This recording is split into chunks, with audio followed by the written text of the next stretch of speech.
Hello everyone, welcome to What's Education. Today we will discuss angle of repose. देखो ये बहुत important topic है. Angle of repose क्या होता है? जैसे मान लो आपके पास कोई इंक्लाइंड प्लेन है, ठीक है. जैसे मान लो आपके पास कोई ऐसे हॉरिजॉन्टल सरफेस है और इस तरह से है कोई प्लेन, इंक्लाइंड प्लेन. इनके बीच में कोई ना कोई एंगल होगा, ठीक है. तो देखो होता क्या है, जैसे मान लो इस इंक्लाइंड प्लेन पे आपने कोई बॉडी को प्लेस किया हुआ है, तो एक जब एंगल की वैल्यू बहुत स्मॉल होगी इन दोनों के बीच के एंगल की, तो क्या होगा, ये बॉडी स्लाइड नहीं करती है ना. फिर आप इसको और ज़्यादा ऐसे करते हो, इसका एंगल इंक्रीज करते जाते हो. एक टाइम आएगा जब वो बॉडी क्या करनी स्टार्ट कर जाती है, स्लाइड करना स्टार्ट कर जाती है. जैसे ही वो बॉडी स्लाइड करना स्टार्ट करती है, उस वाले एंगल को, उस टाइम पर जो हॉरिजॉन्टल के साथ ये इंक्लाइंड प्लेन जो एंगल बना रहा है, उसे हम कहते हैं एंगल ऑफ रिपोज. क्लियर हुआ? क्या कहा हमने? देखो इस तरह से, मान लो इस तरह से आपके पास इंक्लाइंड प्लेन है, ये आपने यहाँ पे कोई बॉडी प्लेस की हुई है. तो देखो अगर ये इस तरह से होगा तो बॉडी क्या करेगी, स्लाइड नहीं करेगी. फिर धीरे धीरे धीरे एक टाइम आएगा तब क्या होगा कि वो बॉडी क्या करने स्टार्ट कर देती है, स्लाइड करना स्टार्ट कर जाती है. जैसे वो बॉडी स्लाइड करना स्टार्ट कर देती है, उस टाइम पे जो ये एंगल होता है ये वाला, इसे हम बोलते हैं एंगल ऑफ रिपोज.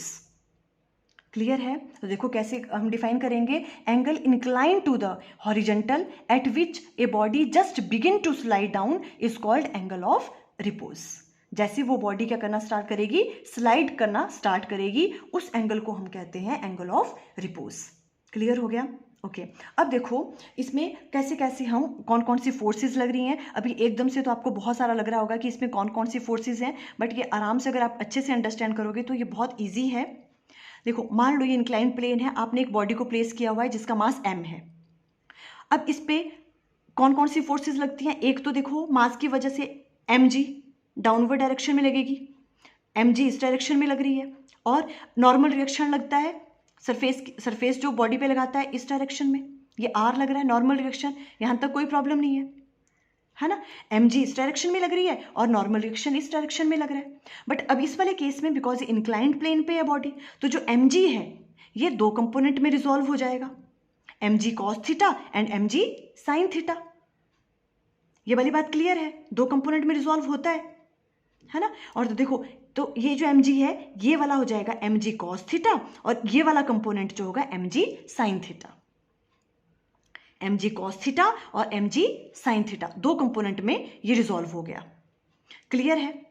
ओके. अब देखो हमने क्या कहा था कि अब कौन सा कंपोनेंट cos थीटा वाला होता है और कौन सा साइन, जिसके साथ थीटा एंगल बन रहा होता है वो होता है cos वाला, है ना. तो इसलिए हमने इसको क्या लिया, mg cos theta, because angle कहाँ बन रहा है, ये वाला थीटा एंगल है, तो ये mg cos थीटा बन गया कंपोनेंट, और ये वाला mg sin थीटा बन गया. अब देखो बहुत सारे बच्चों के माइंड में ये क्वेश्चन आ रहा होगा कि इस वाले एंगल को हमने थीटा कैसे ले लिया, ये क्यों नहीं लिया, है ना, यही वाला क्यों थीटा एंगल लिया हमने. तो देखो होता क्या है, ये वाली चीज़ आपको हमेशा याद रखनी है, आपको 12th में भी आप यूज़ करोगे इसका. हम क्या कह रहे हैं, अगर देखो दो लाइंस के बीच में जो एंगल होता है, इस लाइन के बीच में और इसके बीच में कौन सा एंगल है, थीटा. तो आपको हमेशा याद रखना है, उन लाइंस पे अगर हम परपेंडिकुलर ड्रॉ करें, उन दोनों लाइंस पे अगर हम परपेंडिकुलर ड्रॉ करें, तो उन परपेंडिकुलर लाइंस के बीच का एंगल भी क्या होता है, सेम होता है जो उन दो लाइंस के बीच में होता है. क्या कहा मैंने? अगर दो लाइंस के बीच में कोई एंगल है, तो अगर उन लाइंस पे हम परपेंडिकुलर ड्रॉ करें, तो उन परपेंडिकुलर लाइंस के बीच का एंगल भी क्या होता है, सेम होता है. तो देखो जो ये वाली लाइंस है, अब देखो इन दोनों के बीच में भी हम बोल रहे हैं थीटा एंगल है. अगर आप ध्यान से देखो तो देखो इस लाइन में थीटा एंगल किसके बीच में था, इसके और इसके बीच में. तो इस लाइन पे जो अगर हम परपेंडिकुलर ड्रॉ करें तो ऐसे करेंगे, तो ये वाला आया, ये वाली लाइन क्या है, इसके ऊपर परपेंडिकुलर, और इस वाली लाइन पे ये वाली लाइन क्या है, परपेंडिकुलर.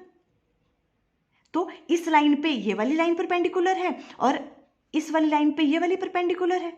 तो ये दोनों क्या हुए, इन दोनों लाइंस के पे परपेंडिकुलर हुए, है ना. तो इनके बीच का एंगल भी क्या होगा, थीटा होगा, इसलिए हमने इसका एंगल थीटा लिया. क्लियर हुआ? ओके अब देखो ये मैंने ऐसे एक्सप्लेन कर लिया ताकि आपको अच्छे से अंडरस्टैंड हो जाए। इसलिए ये वाला एंगल हम क्या ले रहे हैं, ये थीटा ले रहे हैं। तो फिर हमें पता है कि अगर जिसके साथ थीटा एंगल बनता है उसे हम लेते हैं कॉस वाला कंपोनेंट, एम जी कॉस थीटा ये वाला आ गया, और ये आ गया एम जी साइन थीटा। क्लियर हो गया ये। ओके अब देखो ये तो देखो फिगर से क्लियर हो रहा है, जो आपका नॉर्मल रिएक्शन है आर, ये बैलेंस हो जाएगा इसके साथ, तो आर किसके बराबर होगा, एम जी कॉस थीटा के बराबर, इस कंपोनेंट के बराबर होगा, है ना। ये तो क्लियर है। ओके अब देखो जो आपके पास एम जी साइन थीटा है ये इस डायरेक्शन में लग रहा है, इस वाले कंपोनेंट की वजह से ही बॉडी क्या करेगी, स्लाइड करेगी। तो इसको अपोज कौन करेगा, फोर्स ऑफ लिमिटिंग फ्रिक्शन, और वो किस डायरेक्शन में लगेगा, मोशन के अपोजिट, बिकॉज मोशन इस डायरेक्शन में होना चाह रहा है, तो इस डायरेक्शन में लगेगी force of limiting friction F L.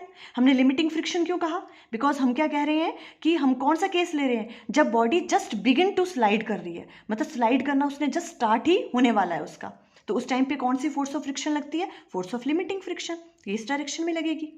Clear है। ओके अब देखो फोर्स ऑफ लिमिटिंग फ्रिक्शन की वैल्यू हम फाइंड आउट करेंगे किस तरह से। फोर्स ऑफ लिमिटिंग फ्रिक्शन किसके बराबर होता है, म्यू एस इंटू आर के बराबर, नॉर्मल रिएक्शन, है ना। तो म्यू एस की वैल्यू वैसी रहेगी, और आर किसके बराबर हम कह रहे हैं, एम जी कॉस थीटा के बराबर है, तो हम इसे राइट डाउन कर सकते हैं यहाँ पे, आर की जगह एम जी कॉस थीटा।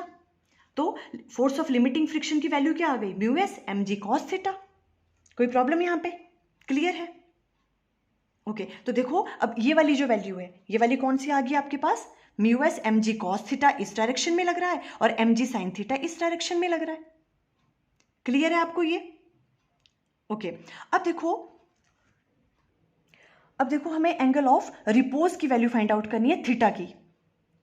तो देखो स्टार्टिंग में ये दोनों तो क्या हो रही हैं, बैलेंस ऐसा लग रहा है, पर स्टार्टिंग में तो ये एक दूसरे के बराबर नहीं होंगी फोर्सेस, है ना। देखो क्यों नहीं होंगी, देखो इस तरह से मैं शो कर रही हूँ, विजिबल है ना, इस तरह से है ये इंक्लाइंड प्लेन। तो जब क्या थी, इसकी वैल्यू एंगल ऑफ रिपोज के बराबर नहीं थी, मान लो एंगल ऑफ रिपोज से थीटा की वैल्यू क्या है, कम है, इस तरह से, ठीक है। तो उस टाइम पे तो क्या था, ये वाली फोर्स क्या थी, ये ज़्यादा थी, और ये वाली फोर्स कम थी, तभी तो वो स्लाइड नहीं कर रहा था। ये वाली फोर्स ज़्यादा होगी, इसको रोक रही है नीचे जाने से, फोर्स ऑफ लिमिटिंग फ्रिक्शन, ये वाली वैल्यू ज़्यादा थी और ये कम थी, तभी वो स्लाइड नहीं कर रहा था। पर जैसे हमने एंगल इंक्रीज किया तो क्या हो गया, ये वाली फोर्स क्या हो रही है, अब ये इंक्रीज हो रही है, और ये धीरे धीरे डिक्रीज होना स्टार्ट हो जाएगी ये वाली फोर्स, और एक टाइम आएगा जब वो बॉडी क्या करना स्टार्ट हो जाएगी, स्लाइड करना स्टार्ट कर जाएगी। वो कौन सा एंगल होगा, एंगल ऑफ रिपोज।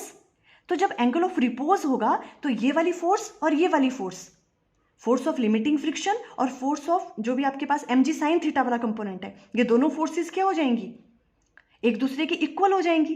पर किस टाइम पे, जब एंगल क्या होगा, एंगल ऑफ रिपोज के बराबर होगा, उस टाइम पे ये दोनों फोर्सेस क्या हो जाएंगी, इक्वल हो जाएंगी। तो हमने स्टार्टिंग में तो क्या कहा, स्टार्टिंग में तो क्या होगा, ये वाली वैल्यू। अब देखो इस वाली चीज को ना आप एक बहुत अच्छे तरीके से और भी समझ सकते हो, कैसे, देखो इस तरह से, हम ऐसा क्यों कह रहे हैं कि स्टार्टिंग में ये वाली जो फोर्स है, स्टार्टिंग में हम कह रहे हैं ये वाली फोर्स क्या होगी, ज़्यादा होगी, और ये कम होगी। जब ये इस तरह से था, जब ये बॉडी मूव करना स्टार्ट नहीं किया, तो ये वाली फोर्स क्या है, ज़्यादा है, और ये क्या है, कम। देखो जब थीटा की वैल्यू क्या होती है, कम होती है, स्मॉल होती है थीटा की वैल्यू, तो साइन थीटा की वैल्यू भी क्या होती है, स्मॉल होती है। हमें पता है जब थीटा की वैल्यू 0 है मान लो, तो साइन 0 क्या होता है, 0, है ना। पर इस वाले केस में, कॉस वाले में क्या होता है, अपोजिट होता है। जब थीटा की वैल्यू कम होती है तो कॉस थीटा की वैल्यू बहुत ज़्यादा बड़ी होती है, बिकॉज कॉस जीरो की वैल्यू किसके बराबर होती है, 1 के बराबर, है ना। तो देखो यही केस यहाँ पे, जब हम थीटा की वैल्यू कम थी, जब ये इस तरह से था, है ना, तो उस टाइम पे क्या था, जब ये वाली कंडीशन थी आपके पास, है ना, तो उस वाली में थीटा की वैल्यू क्या थी, कम थी। तो थीटा की वैल्यू कम है, स्मॉल है थीटा की वैल्यू, तो देखो ये कॉस वाली टर्म है यहाँ पे, कॉस, तो कॉस थीटा क्या होता है, बहुत लार्ज। तो ये वाली फोर्स क्या थी उस टाइम पे, बहुत ज़्यादा। और जब थीटा की वैल्यू जब स्मॉल थी, तो साइन थीटा की वैल्यू भी क्या होती है, कम होती है। तो ये वाली फोर्स में क्या आ रहा है, साइन थीटा, तो ये वाली फोर्स भी कैसी होगी, कम हो गई, है ना। इसलिए क्या हो रहा है, ये वाली फोर्स कम थी, ये वाली ज़्यादा थी स्टार्टिंग में, इसलिए बॉडी नीचे स्लाइड नहीं कर रही थी। क्लियर हो रहा है आपको। अब हमने क्या किया, थीटा इंक्रीज करना स्टार्ट किया, ये वाला थीटा इंक्रीज कर रहे हैं हम। जैसे थीटा की वैल्यू इंक्रीज होना स्टार्ट होगी तो क्या होगा, थीटा की वैल्यू जैसे इंक्रीज होना स्टार्ट होगी तो ये वाली फोर्स लार्ज होनी स्टार्ट हो जाएगी, बढ़ना स्टार्ट हो जाएगी। पर जैसे ही थीटा की वैल्यू ज़्यादा होने लगती है तो कॉस की वैल्यू कम होनी स्टार्ट हो जाती है, बिकॉज कॉस 90 क्या होता है, देखो 0, और कॉस 0 1 होता है।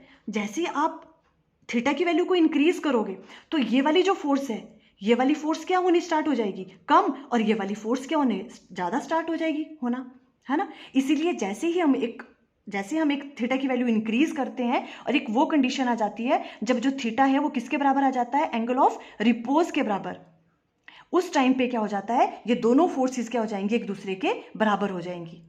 जैसे आप थीटा इंक्रीज करते जाओगे तो ये वाली जो फोर्स है ये इंक्रीज होना स्टार्ट हो जाएगी और ये डिक्रीज होना स्टार्ट हो जाएगी, बिकॉज जैसे जैसे थीटा की वैल्यू को हम इंक्रीज करते हैं तो कॉस की वैल्यू कम होती है और साइन की वैल्यू ज़्यादा होनी स्टार्ट हो जाती है, जैसे जैसे थीटा की वैल्यू को क्या करते हैं, इंक्रीज। तो जैसे साइन थीटा की वैल्यू इंक्रीज होना स्टार्ट हो जाएगी तो ये वाली फोर्स की वैल्यू भी इंक्रीज होना स्टार्ट हो जाएगी और इसकी वैल्यू कम होनी स्टार्ट हो जाएगी।